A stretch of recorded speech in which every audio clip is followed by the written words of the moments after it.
Vale a pena comprar essa briga, senador? Eu acho que vale, não é? Por uma razão concreta, que é o seguinte: o uso do projeto de decreto legislativo, ele é muito bem definido pela Constituição. Inclusive, o doutor Maierovitch fez essa colocação agora, e eu concordo plenamente.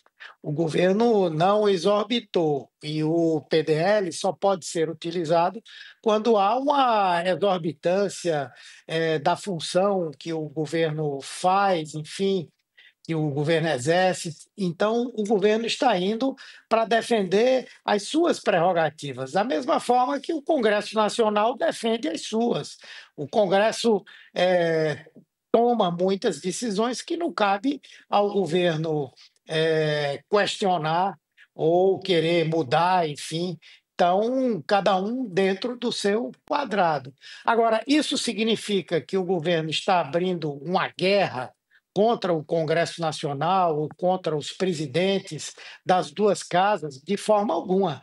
O governo está preservando aquilo que é uma de suas prerrogativas. E, ao mesmo tempo em que o governo está apresentando essa proposta de sustação desse decreto legislativo, ele também está discutindo, conversando, está com as portas abertas para a promoção de um entendimento no Congresso Nacional. Ou seja, ninguém está interessado, pelo menos da parte do governo, em romper essa corda que está um pouco Ô, esticada. Mas se o governo que foi eleito com um discurso, com uma proposta, não puder fazer a defesa política dessa proposta, o governo acabou. Ô, senador, tem um ponto que é curioso, que está crescendo muito nesse momento na avaliação do comportamento de Hugo Motta, né? Ele fez ontem um vídeo, publicou nas redes sociais, justificando e dizendo que isso não foi uma traição, né? Uma traição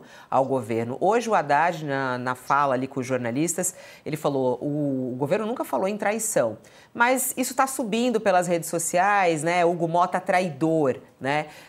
Falando que ele cometeu uma traição ao anunciar isso pelas redes sociais da forma como foi essa votação. Por outro lado, né, tem gente chamando ele de herói, como chamou o ex-governador João Dória num encontro dele com os empresários também o tratando dessa maneira. Ele é herói ou é traidor, hein, senador?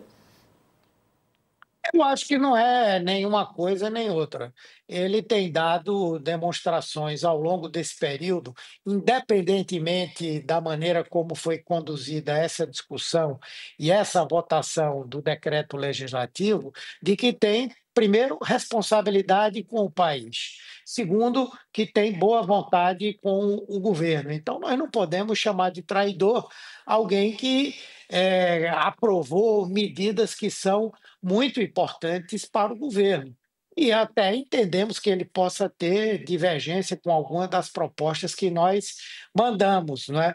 Mas também não acho que é herói, porque nesse caso eu acho que houve um equívoco político, né? E houve um equívoco do ponto de vista de avaliação das consequências de uma decisão como essa.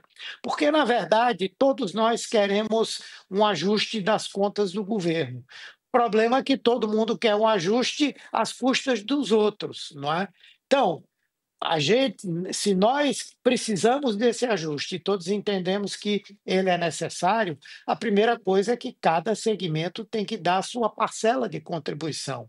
Os empresários, os aplicadores em ações ou aplicadores no mercado financeiro, o Congresso Nacional, o poder judiciário e o executivo também. O governo está fazendo a sua parte. Já contingenciou, já bloqueou bilhões de reais. Mas, por exemplo, o Congresso até agora não fez um gesto reduzindo as emendas parlamentares. O Poder Judiciário não faz um gesto para diminuir o seu duodécimo, que poderia diminuir se acabassem os privilégios e os altos salários que lá existem. Então, eu acredito que com esse tipo de preocupação nós conseguiremos chegar onde pretendemos. Senador, bom dia. Sakamoto aqui. Senador, Bom dia, Leonardo. tudo bem? Caso o governo... existe algum temor na base do governo, nas duas casas, de que caso o governo saia vencedor, ou com uma liminar, ou no mérito, no Supremo Tribunal Federal, hajam alguma espécie de retaliação dentro das casas contra projetos de interesse do governo, como a questão da isenção do imposto de renda para quem ganha até R$ 5.000 por mês? Eu não acredito, especialmente numa medida como essa. Quer dizer, o Senado e a Câmara têm a oportunidade de patrocinarem uma proposta que é muito boa para a população brasileira, especialmente para os trabalhadores da classe média, para quem paga imposto no Brasil, que é garantir que quem ganha até R$ 5.000 não precisará pagar mais imposto de renda. E garantir também que para quem ganha até 7.000 haverá uma redução dessa contribuição. Esse recurso ele é muito importante, não só para melhorar a condição da população que trabalha e paga muito imposto, como ele vai ser vital no ano que vem para a movimentação da economia, para que nós possamos ter uma redução da desigualdade no Brasil, porque a nossa proposta, inclusive, é de que a compensação para essa isenção venha a ser feita por uma quantidade muito pequena de pessoas que têm altos rendimentos e que hoje praticamente não pagam impostos. Então, esse, por exemplo, é um dos projetos que eu acho que todo mundo terá interesse em votar e aprovar, ainda que possa haver diferenças no que diz respeito ao que é que vai ser utilizado para compensação. E há outros que são importantes também que vão passar por aqui. O que o governo precisa fazer é, a partir do momento que esse diálogo seja formalmente estabelecido, porque ele já está acontecendo, mas precisa ser formalmente restabelecido, quando nós tivermos esse diálogo, definirmos aí uma pauta, por exemplo, até o final desse ano, com quais são os projetos, as propostas que o Congresso Nacional deve estudar, se debruçar e votar. Senador, parece haver um consenso de que é preciso promover ajuste nas contas públicas, né?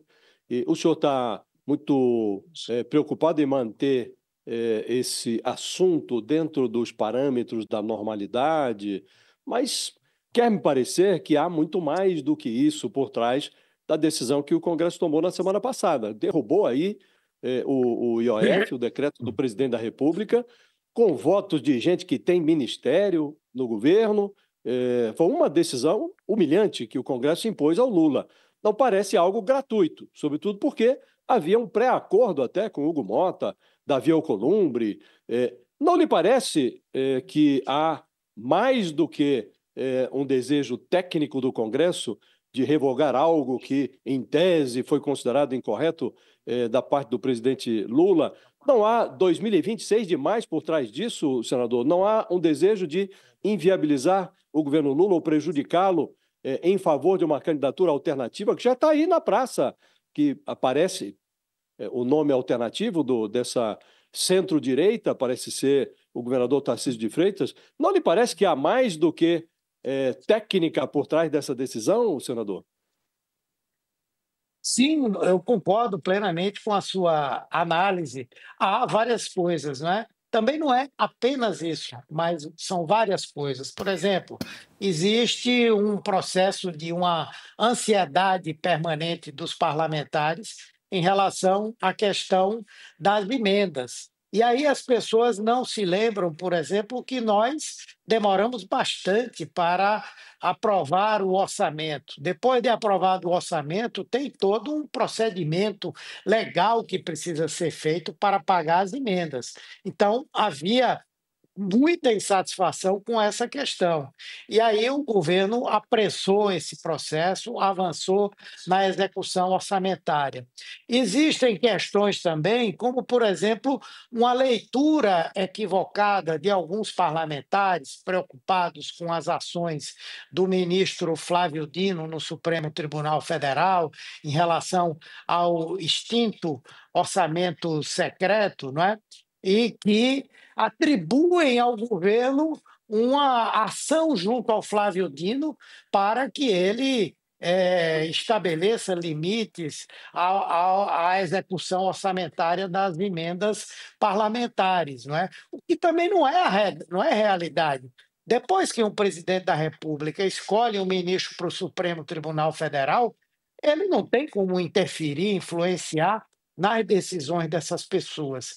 E a outra coisa que você disse com muita propriedade é que, para muitos segmentos, há um desejo de antecipar o processo eleitoral de 2026, de inviabilizar o governo, não tenho dúvida. Agora, isso também é uma faca de dois gumes, não é? Eu tenho discordado até de muitas avaliações, postagens de rede social que atacam o Congresso ou os seus presidentes e tal, mas é inegável que essa situação toda gerou uma insatisfação social muito grande. E o Congresso também precisa do voto da população. Então, se o objetivo é inviabilizar o governo e antecipar 2026, esse é um tiro que pode sair pela culatra. E nesse ponto, né, muito interessante isso que você está fazendo e a sua análise, né? A partir daí, então, senador, o que o governo, o que o PT, e aí também incluindo o partido, a gente até ontem tratava disso aqui no programa, sobre essa bandeira da justiça social que o governo quer colocar, a própria comunicação do governo deve mudar, o seu slogan, vai sair a palavra união, que não faz mais sentido neste momento, conforme o senhor até está relatando aqui, da situação e do acirramento político no nosso país, olhando para 2026. Quais são os caminhos para o governo para recuperar a sua popularidade, para melhorar a sua popularidade, para conseguir voto mesmo, para conseguir se reeleger em 2026? É comunicação? É o quê? O que o governo vai fazer? Primeiro, antes de qualquer retomada de discussão e de diálogo, o governo precisa enfrentar essa questão da inconstitucionalidade do decreto. Você imagina se for considerado normal que o Congresso Nacional desfaça decisões que são exclusivas do Executivo por meio de decretos legislativos. Imagina que tudo que o governo fizer vai ter. Aqui existem mais de 500 decretos legislativos para tentar, não é, projetos legislativos para revogar decisões do governo. Aí é melhor o presidente Lula entregar a chave do Palácio do Planalto para o Congresso, ou para uma parte do Congresso Nacional. Então, antes de mais nada, é isso. Segundo, nós temos que acertar uma pauta de interesse comum do governo, do Congresso Nacional, mas principalmente de interesse do país. Uma pauta, pelo menos até o final do ano, que pegue essa temática do imposto de renda, que a gente possa discutir esse tema da jornada de trabalho, que veja a questão da tarifa social ampliada para a energia elétrica, que veja a questão da utilização de recursos do Fundo Social do Pré-Sal para a habitação. Então, é ter uma pauta como essa, não é? E, naturalmente, aí o governo vai enfrentar outras pautas com as quais o governo não concorda. A outra coisa é que, a partir do momento que propostas como essa da isenção do imposto de renda avancem, eu acredito que nós vamos estar dialogando com uma parcela da população que hoje tem uma posição muito crítica em relação ao governo, não é? E fazer um trabalho de comunicação que mostre isso, que mostre isso como exemplo, que mostre as ações que o governo vem desempenhando, que comece um processo de inauguração de obras num ritmo bem maior do que o que está acontecendo até agora, e eu acredito que com isso o governo vai melhorando a sua popularidade, o presidente também, e no ano que vem a minha avaliação é que nós vamos chegar numa boa condição de competitividade para a eleição presidencial. Ó, a gente está acompanhando a entrevista coletiva que está acontecendo neste momento do advogado-geral da União, Jorge Messias. Ele disse, essa é uma informação extremamente importante do que estamos tratando aqui com o senador Humberto Costa, ele disse que tanto o presidente da Casa, Hugo Mota, quanto o presidente do Senado, Davi Alcolumbre, foram comunicados pelo governo sobre a decisão do presidente Lula, e aí ele citou o presidente Lula, a decisão do presidente Lula em acionar o Supremo Tribunal Federal.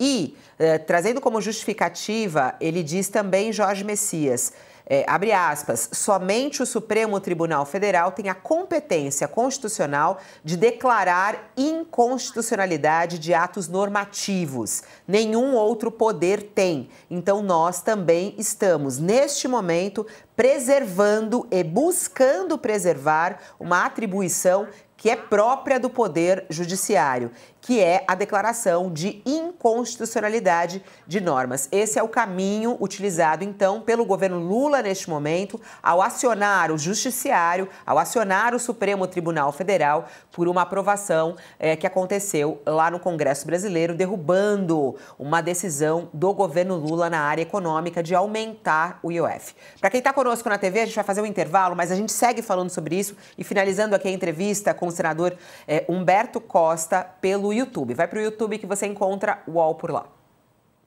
Sakamoto, com você.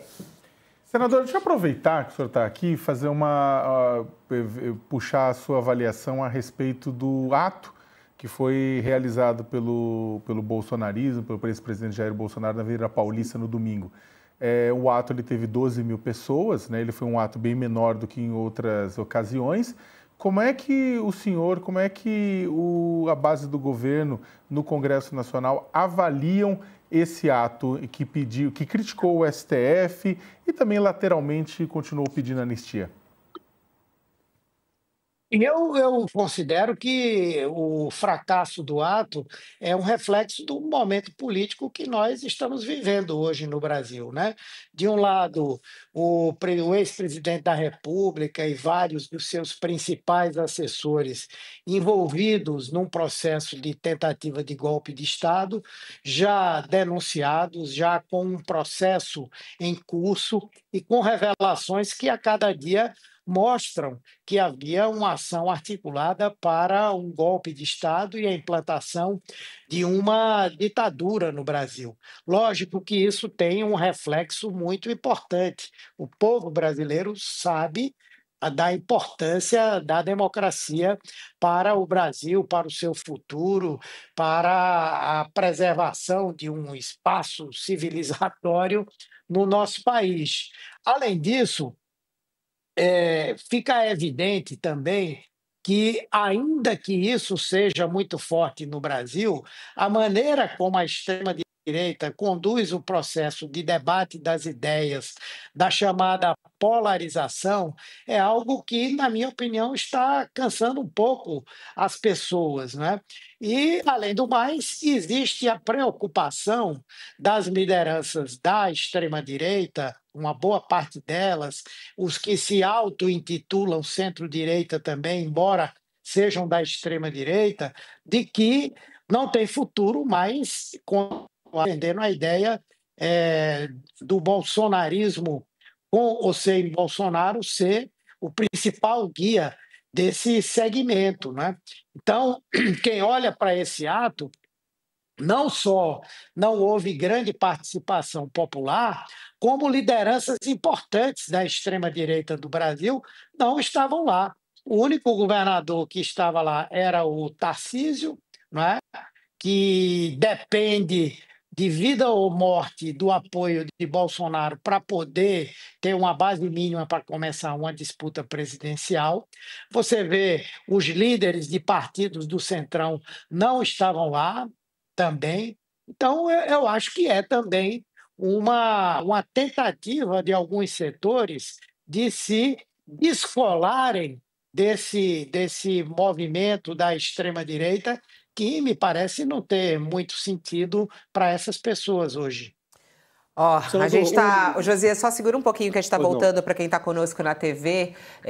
Aí a análise, então, do senador Humberto Costa, falando justamente sobre essa manifestação que aconteceu no final de semana, e ele citando aqui o governador Tarcísio de Freitas, que chamou a atenção, inclusive, né, nessa manifestação, ao ele poupar um pouco o Supremo Tribunal Federal. Acho que já voltamos, para quem estava conosco na TV, já voltamos sim. Vai lá, Josias, a última pergunta, porque o senador precisa se despedir da gente.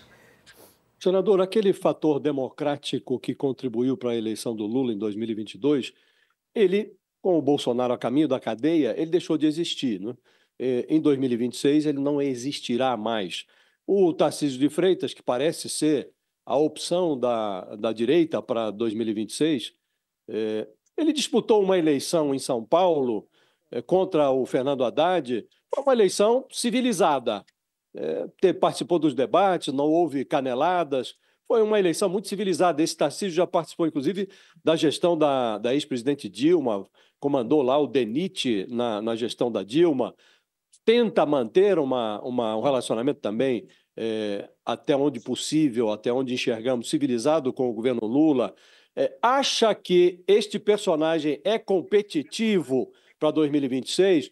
O Lula terá uma eleição difícil em 2026? Ou o senhor acha que o Lula é favorito e que está no papo essa eleição?